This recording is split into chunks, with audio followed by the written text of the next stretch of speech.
Story Time is brought to you by New York में Pakistani American की रहनुमाई। Pakistan American association of New York का खासा है। अमेरिकन पाकिस्तानियों के बाइज्जत और बावकार मकाम के लिए कोशां।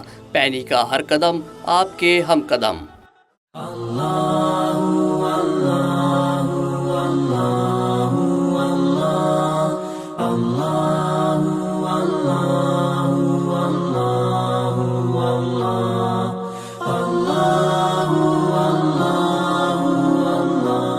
Dear children, Assalamu alaikum and welcome to another great session of Story Time. We're here today with another session of our great stories, true stories from Holy Quran. And today we will continue with the story of Hazrat Musa. Now, before we do that, let's see who's here with us today. Hey, this is Moss from grade 4. Good. Hey, it's Reem from grade 7. Grade 7. Hi, it's Tari. Lareb. Hello everyone, it's Isha. Isha. Now, where were we yesterday? Where we ended our story yesterday? When the competition was being started. Yes. And what was this competition about between? Hazrat Musa and all the magicians of Egypt. Right, Hazrat Musa and all the magicians of Egypt. Right? So now you want to know what happened next? Yeah. Now, the magicians came and Hazrat Musa came and they stood in front of each other. And there were people all around, gathered in thousands. Where was this competition being held? It was held in the capital city, little away out of the city, in a big ground, huge ground. And there was this big throne set up over there where Pharaoh was sitting to watch this competition. So it was an open ground, a big ground. Now, Hazrat Musa stood there and the magicians stood there and they all had these strange looking ropes in their hands. And Hazrat Musa just had this one stick. And the magicians came and they said, "Will you start or should we start?" And Hazrat Musa just smiled and said, "No, you start." And the magicians started to throw their ropes on the ground, one after another. Did the snake become? They were ropes, and when they moved, they'd look like snakes. They were just ropes, big, thick ropes, and they had some kind of material inside them, which made them move like snakes. Some kind of chemical, like a battery or something, maybe. Now all the people of Egypt, they were looking at those ropes, thinking they are snakes, and they said, "Wow, isn't this amazing?" And there were so many magicians with so many of their snakes that the ground got filled with these so-called snakes. And Hazrat Musa stood there. He kept looking at these so-called snakes and he said, "Should I start?" And the magicians thought that we think that he's afraid. They that were he's small or? They were small, as big as this big. And Musa's snake? Was huge. It was long, it was very long, like a python, 20 feet long. 20 feet? Yes, but the magicians had not seen it yet. So Hazrat Musa kept looking and looking at these ropes, and he was thinking that what a silly trick this is. But all the people around there were so amazed and they were thinking, "Wow, snakes." And you know what magicians thought? They thought that Musa is scared. That's why he's not throwing his stick. And then finally, Hazrat Musa brought his stick forward and threw it on the ground. And the minute he threw it, the stick started to turn into a snake. And it became bigger and bigger and even bigger. till it reached almost 20 feet. And the snake turned towards those ropes and started to eat them one and one after another, till he ate them all up. And that's when, for the first time, magicians realized that this man is not a magician.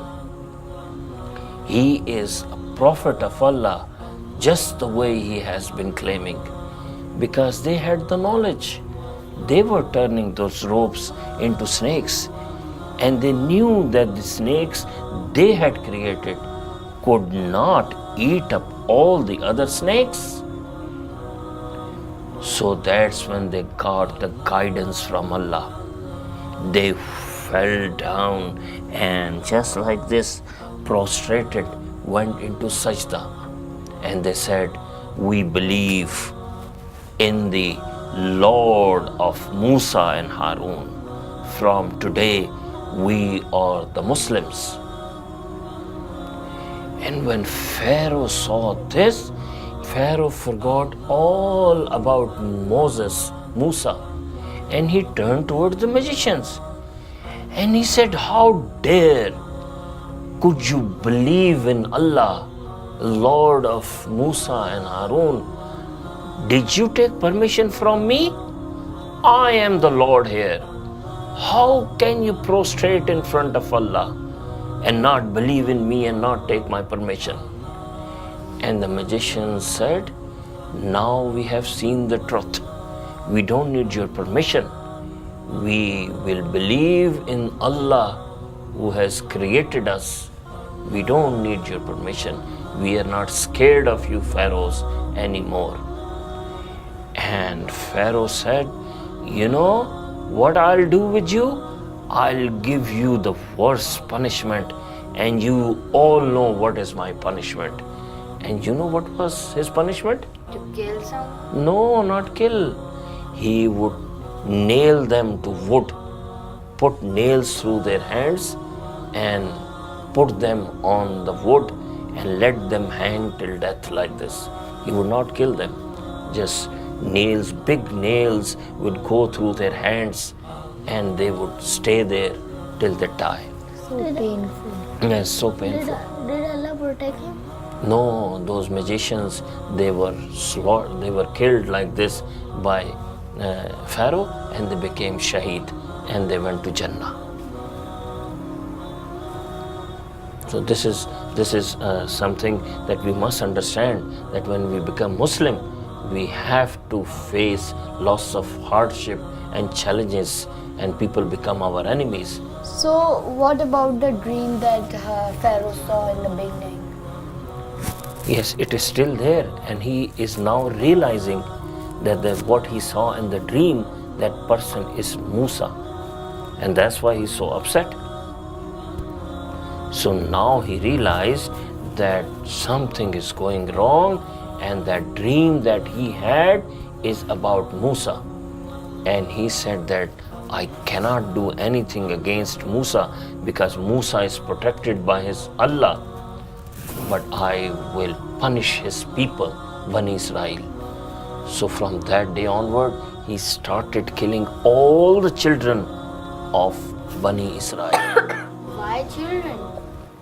Because he wanted the parents to be in pain.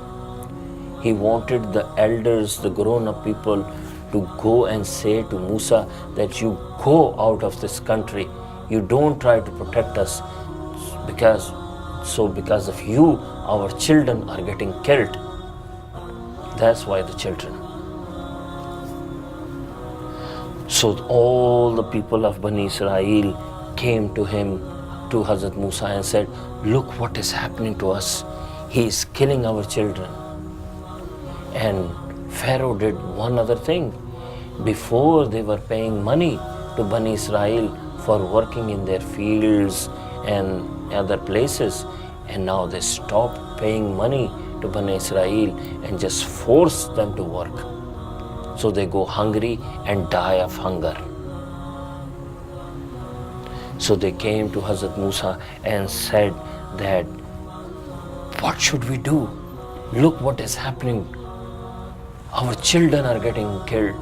We don't have any money. We don't have food. And Hazrat Musa said to them, be patient. Be patient. Have some patience. Allah will help you. Allah will help you. And Allah really helped. Allah started to send punishment to these people.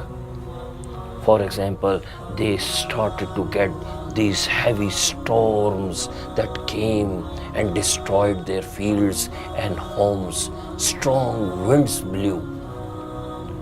And when this happened, all the people of Egypt and Pharaoh came to Musa and said, can you pray to your Allah that he should stop this punishment? And Musa thought that maybe they want to change now. So he prayed to Allah right there and then, and the storm stopped. And the minute it stopped, Pharaoh and his people started to punish Muslim Bani Israel once again. And it went for a few days just like this. And then again Allah sent insects that entered into their homes and ate up all the wheat and apples and fruits that were growing there. Small insects everywhere. They attacked like the people of Bani Israel. They kept attacking. See, when the storm ended. The punishment. No, not like that. It didn't. It only attacked the Egyptians. And Egyptians saw this strange thing happening. And that's why they knew that it's been done by Allah, the Lord. Still, and they came back when they saw all these insects entering into the houses of Egyptians and eating up their food. They came back to Musa and said, please pray to Allah. Please pray to Allah that He takes away these insects from our houses. And Hazrat Musa right there and then prayed again. And insects suddenly, all of them died in a second. And the minute they died, Pharaoh and his people went back again and started killing Bani Israel once more. So did Pharaoh came? Pharaoh sent his special person, the journal, to So what Musa. happened to Asya, the wife of? She was there and she was all the time praying to Allah, Ya Allah, please, please take me away from this Pharaoh. He's kafir and I'm Muslim. I don't like his way, the way he's doing things. And Allah has mentioned her in Quran that on the day of judgment, she will be in paradise, in heaven, in Jannah, because she survived and she was patient and she was not agreeing to Pharaoh. So did Pharaoh know about her? Yes, he knew that she is not with him. He So was he very didn't angry with punish her. her. No, she was punished in a way that she was closed. She was like put in a room in the palace, and she was not allowed to go out anywhere. And she was old, so Pharaoh didn't want to kill her, but she was in a prison in a way. So after these insects, then came another punishment, and it was a strange punishment. You know what happened?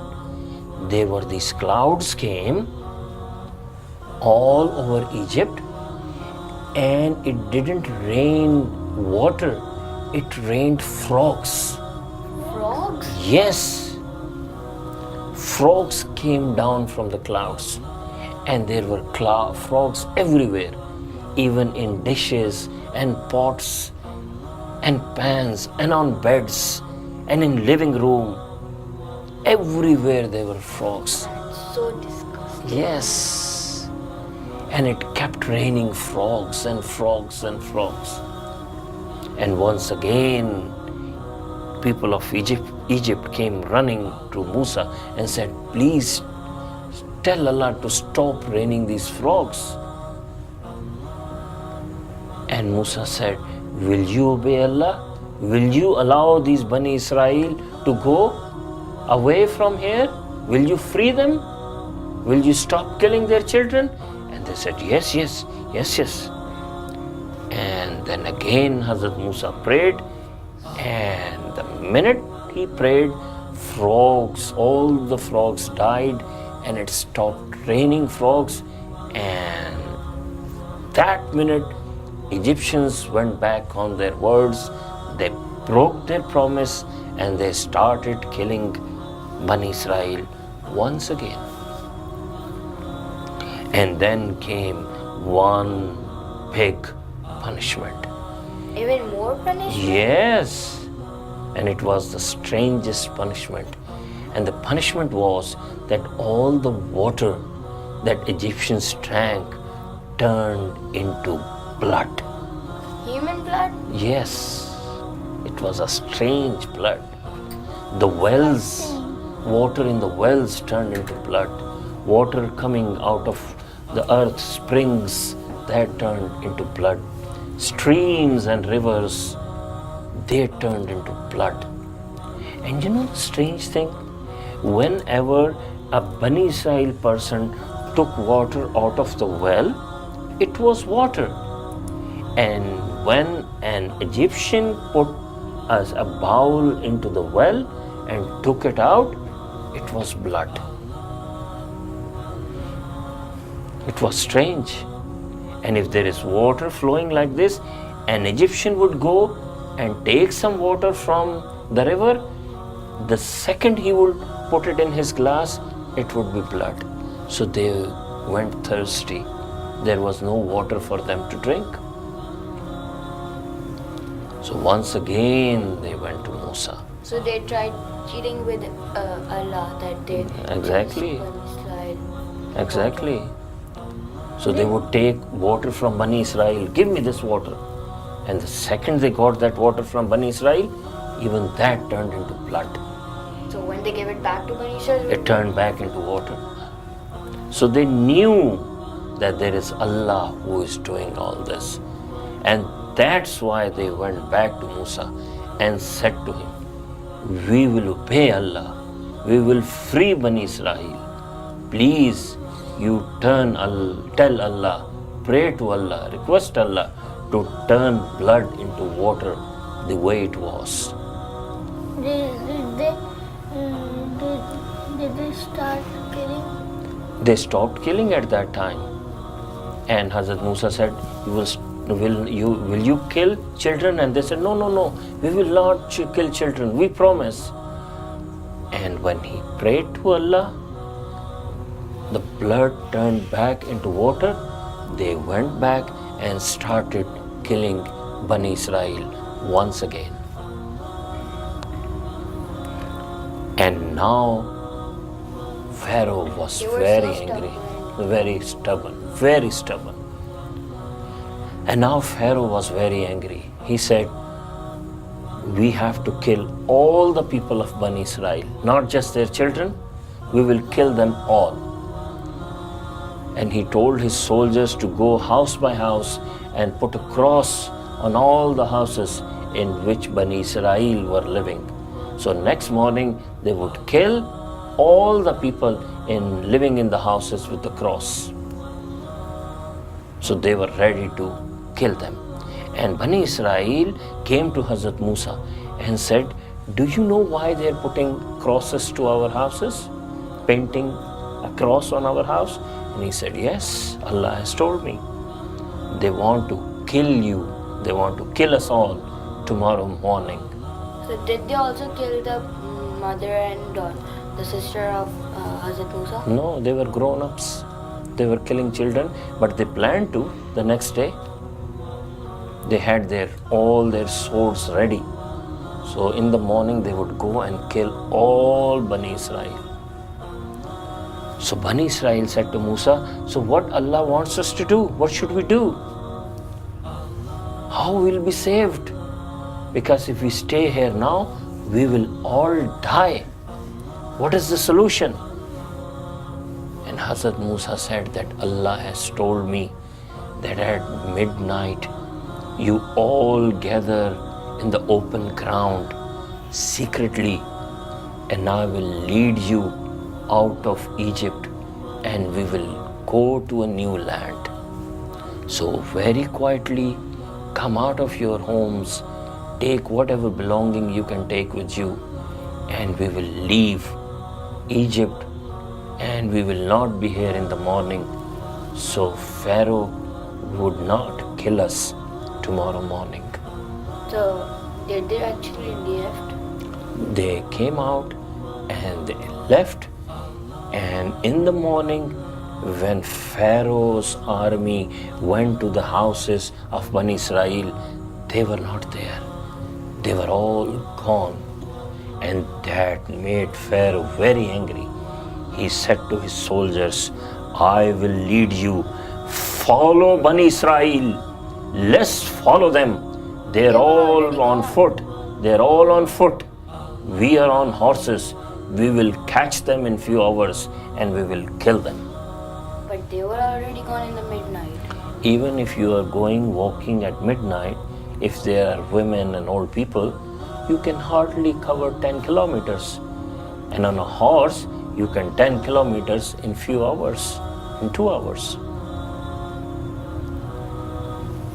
So now these people of Bani Israel, they were hardly 10 kilometers out of Egypt, and they saw this big army of Pharaoh coming their way with their shiny swords, planning to kill all of them.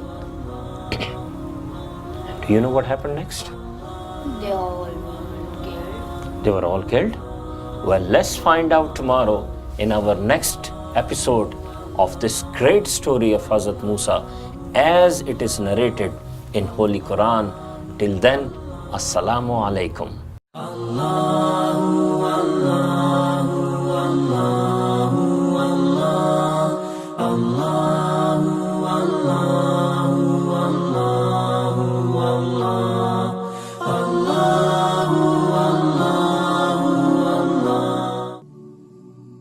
Story time was brought to you by New York में Pakistani American की रहनुमाई। Pakistan American association of New York का खासा है। American पाकिस्तानियों के बाइज्जत और बावकार मकाम के लिए कोशां। पैनी का हर कदम आपके हम कदम।